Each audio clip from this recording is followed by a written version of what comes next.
Hello friends, कल का अगर आपने एनालिसिस देखा रहेगा तो खास करके निफ्टी में जहां पे हमने कहा था कि निफ्टी नीचे तो आएगी बट 22,400 से लेके 22,450 के यहाँ पे टच करके वापस ऊपर जाएगी।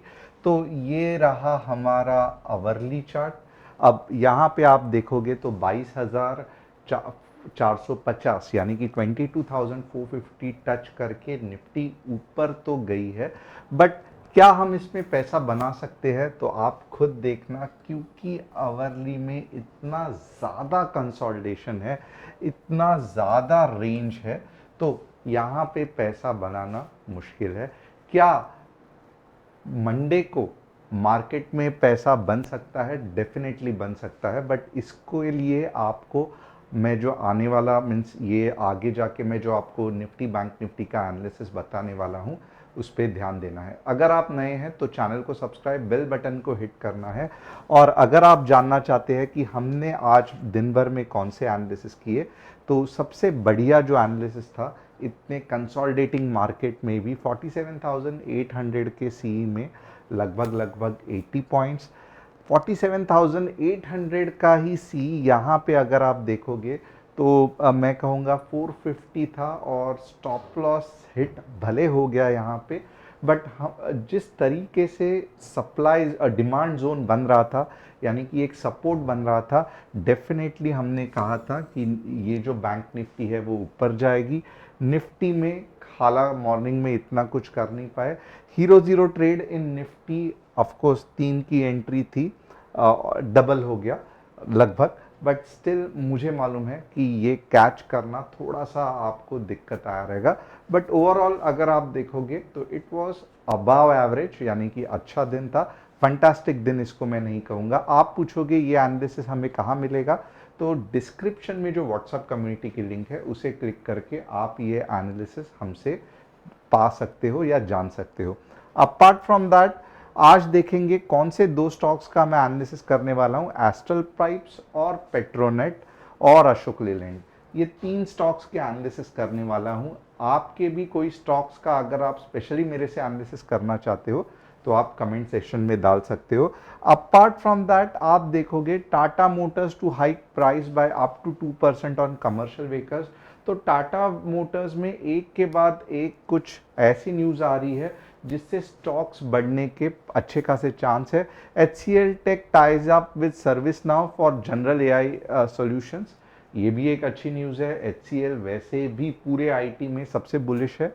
Suzlon bags another 72.45 wind power project from Juniper green energy. ये जुपिटर या जूनिपर है, आपको देखना पड़ेगा।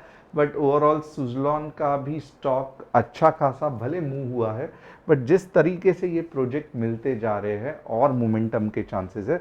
New York based media company Paramount has been in advance talks to sell its minority stakes in Viacom media to Reliance. तो इसको देखना पड़ेगा कि कैसे इसका इफेक्ट वाईकॉम पे होता है। अब आते हैं हमारे मेन टॉपिक पे, निफ्टी का एनालिसिस। सबसे पहले मैं निफ्टी का 15 मिनट्स में एनालिसिस यहाँ पे आपको करके दिखाऊंगा। ऑफ कोर्स अगर आप देखोगे तो कल छुट्टी है और आप पूछोगे आप वीकली एनालिसिस क्यों नहीं कर रहे हो।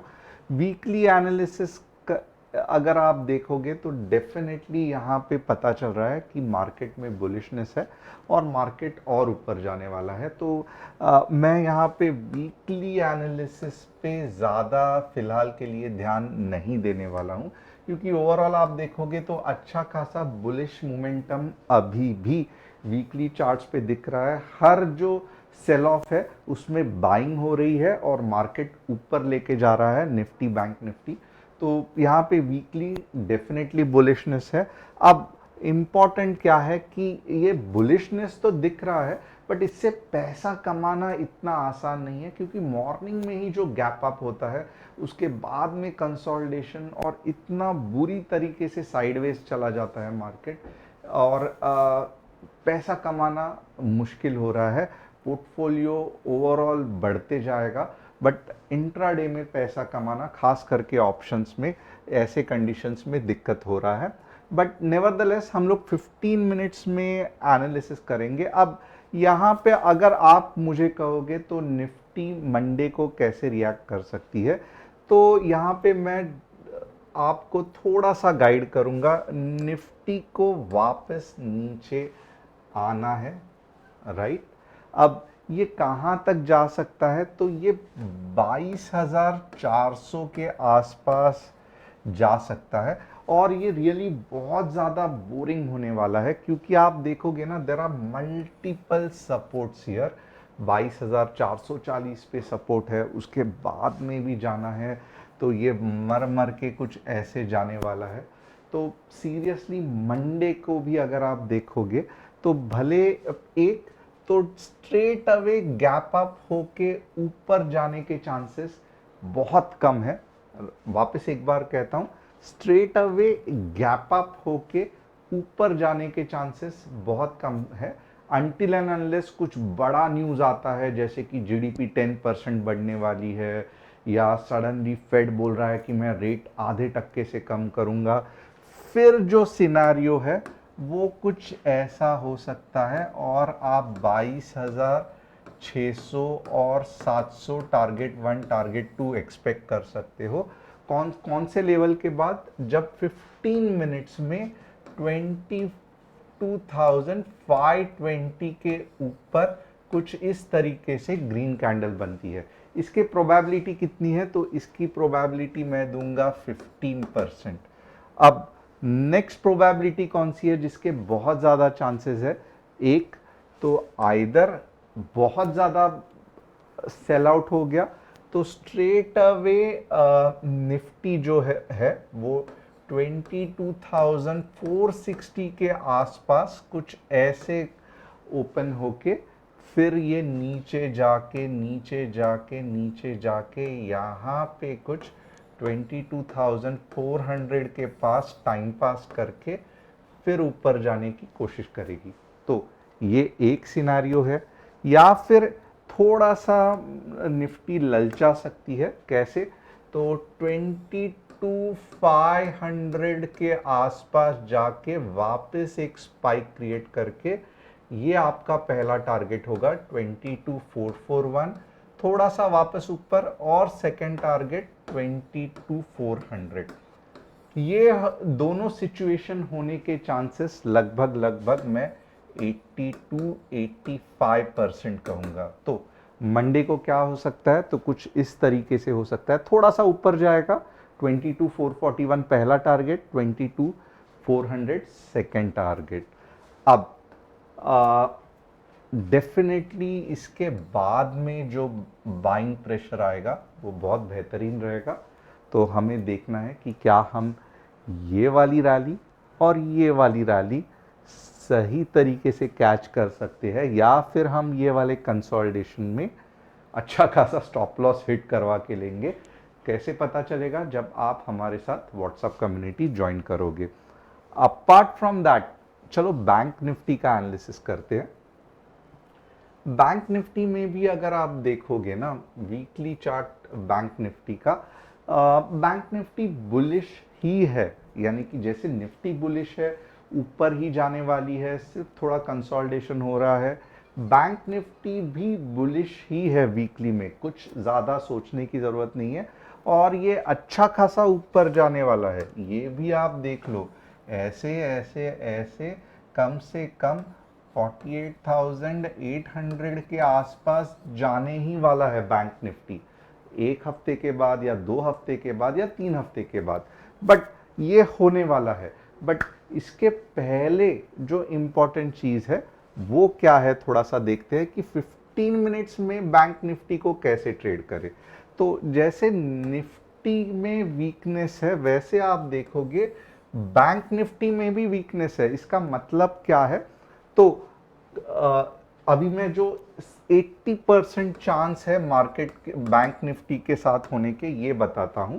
Straight away may be gap up होगा 15 मिनट्स के चार्ट में बता रहा हूं, 48,000 से नीचे आएगा, फिर जो नीचे आएगा वो ये वाले लेवल तक, जो कि होगा 47,400 400 के आसपास, और फिर यहाँ पे थोड़ा सा टाइम पास करके वापस ऊपर जाएगा। तो बेसिकली क्या है कि 48,000 के नीचे जो भी 15 मिनट्स में रेड कैंडल बन रहा है, आपको दो टारगेट्स मिल रहे हैं। पहले 47,800 का पहला टारगेट, 48,000 15 मिनट्स स्पाइक वाली रेड कैंडल, 47,800 पहला टारगेट। दूसरा टारगेट 47,400। यहाँ पे 47,400 आप रुकना मत, एग्जैक्टली आपने बोला था 47,400, ऐसे नहीं होगा, ये एक रेंज रहेगा। तो 47,400 से 47,450 के यहाँ पे कंसोलिडेशन होके फिर ये ऊपर के डायरेक्शन में एक सुपर मूव आ सकती है। तो हमें बैंक निफ्टी में भी देखना पड़ेगा कि क्या हम मंडे को ये वाली मूव और ये वाली मूव, जिसके चांसेस 80% है, वो कैप्चर कर सकते हैं कि नहीं। चलो अभी 20% का भी थोड़ा सा हिसाब किताब कर लेते हैं। 20% चांसेस ये भी है कि बैंक निफ्टी स्ट्रेट अवे 48,100 पे ओपन हो जाए और 48,300 का पहला टारगेट, 48,400 का दूसरा टारगेट। अब ये भी एक चांसेस है। अब ये क्यों होगा, कैसे होगा, मुझे नहीं मालूम, बट अगर 48,100 के ऊपर कुछ ऐसे बन रहा है तो ही चांसेस है कि मॉर्निंग में ही बैंक निफ्टी की बड़ी मूव आएगी। ये कभी कभी होता है, इसको आप मीन्स हल्के में मत लेना, क्योंकि बहुत से बार सडनली गैप अप होके वहां से जो धन धन धन धन ऊपर जाता है, आप हैरान हो जाते हो। बट आप देखोगे ये होगा, फिर भी यहाँ पे अच्छा खासा सेलिंग प्रेशर है। इसके लिए एक तो क्या है कि स्ट्रेट अवे 48,100 पे ही ओपन होना चाहिए, 15 मिनट्स की कुछ इस तरीके से कैंडल बननी चाहिए। उसके बाद में आप देखोगे तो गिन चुन के मैंने छोटे छोटे टारगेट्स दिए हैं। 48,000 आप देखोगे, 300 भी मत रखना, हर 100 पॉइंट्स के बाद आपको देखना पड़ेगा कि सीरियसली मुझे प्रॉफिट बुकिंग करना है या और होल्ड करना है। पार्शियल प्रॉफिट बुकिंग करते जाना। अब ये दोनों चीज़ हो गए, और मुझे मंडे को डेफिनेटली आप सभी लोगों का इंतज़ार रहेगा जानने के लिए कि ये सही हुआ कि नहीं हुआ। फ्राइडे सैटरडे छुट्टी है, राइट? तो मुझे आपसे जानना है कि ये 2 दिन में आप मेरे से कौन सा टॉपिक कवर करना चाहते हैं। आपको जो कुछ भी टॉपिक चाहिए जो मैं आपके डिस्कस करूं, तो मुझे कमेंट करके बताना। अपार्ट फ्रॉम दैट, अब चलो एस्ट्रल पे जाते हैं। एस्ट्रल का वीकली चार्ट कंसोलिडेशन हो गया है, थोड़ा सा बुलिश बेरिशनेस है, but overall astral is fantastic, company wise भी और इसके वाइज भी। मैं क्या करूँगा, 2150 पे एंट्री लूँगा, 2080 का स्टॉप लॉस रखूँगा, 2200 उस तरीके से मैं टारगेट अपना बिल्डअप करते जाऊंगा। ये जो रैली है उतनी ही यहाँ पे आने के अच्छे खासे चांसेस है। तो यस, एस्ट्रल पे आप ध्यान दे सकते हो, बहुत बढ़िया है। पेट्रोनेट अगर मुझे कोई पूछेगा, तो पेट्रोनेट अगर आप देखोगे तो कंसोलिडेशन तो चल रहा है, बट पेट्रोनेट अगर आप मंथली चार्ट में देखोगे ना, तो अब आने वाले दिन पेट्रोनेट के लिए बहुत ही बढ़िया होने वाले हैं। क्यों मैं ऐसे कह रहा हूँ, क्योंकि ये जो रैली है ये यहाँ से वापस यहाँ जाने के लिए रेडी होने वाला है पेट्रोनेट। ये कल होगा परसों होगा, इसके बारे में मैं नहीं कह सकता, बट ये डेफिनेटली होने वाला है। और जितना पेट्रोनेट अगर 310 के ऊपर भी डेली में क्लोज हुआ, तो आपको उतने कॉन्फिडेंस से पेट्रोनेट ऊपर जाते हुए दिखेगा। इनफैक्ट आप सभी गैस, ऑयल एंड गैस के स्टॉक्स देख लो, बहुत कॉन्फिडेंस उसमें दिखाई देगा। अशोक लेलैंड बहुत कभी कभी मूव होता है, बट ओवरऑल अगर आप देखोगे तो मंथली में वीकनेस है, मंथली में साइड कंसोलिडेशन हो रहा है। तो ये स्टॉक्स डेफिनेटली मैं नहीं रेकमेंड करूँगा, क्योंकि आप बोर हो जाओगे इतना होल्ड करते करते। तो अशोक लेलैंड देख के ही आपको उधर ही ख़त्म कर देना है ये किस्सा। तो होप आपको एनालिसिस पसंद आया रहेगा। चैनल को सब्सक्राइब, बेल बटन को हिट करना मत भूलना। जितने लोगों से हो सके उतने लोगों से शेयर करना। मैं कल फिर मिलूँगा। मुझे आप बताना कि आपको कौन सा टॉपिक मेरे से कवर करना है।